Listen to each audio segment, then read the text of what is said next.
Tunapozungumza vita kwa habari ya nafasi, tunapigana wakati mwingine na watu tunawajua na wengine hatuwajui. Tutapigwa vita na watu tunawajua au tusiowajua. Kilichosababisha vita iongezeke kwa Yusufu ni ile nafasi aliyokuwa nayo Yusufu. Yusufu kosa ni kupendwa sana na baba yake, inasababisha anakuwa kwenye nafasi ya matatizo. Waswahili wanamsema mmoja, wanasema adui wa mtu atoki mbali, ni yule wa nyumbani mwake. Na hata Biblia inasema hivyo, adui wa mtu ni yule wa wapi? Wa nyumbani mwake. Yule aliye karibu na wewe ana nafasi kubwa ya kukushambulia kiwepesi. Sikiliza, vita kwa mbali ya nafasi tulionao. Watu wa maadui hawatatoka mbali. Jiandae kuona watu wa karibu wakiinua vita na wewe.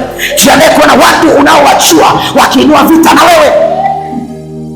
Adui yako hatatoka mbali. Kwenye nafasi ndio nakwambia, watakuja watu unaowajua ambao ukuwategemea. Halo? Sikiliza, unamwamini mtu? Kiumbe kinachoitwa binadamu kinabadilika saa yote. Amesoma maandiko vizuri. Mungu tu ndo abadiliki. Yeye ndo jana, leo na hata milele. Yeye alikuwako, atakuwako na atazidi kuwako. Yeye ni niko, aliyeko na atakayekuwa. Yaani yeye habadilikaki. Ila kiumbe kinaitwa mtu, kinaitwa binadamu, kinaitwa mama fulani.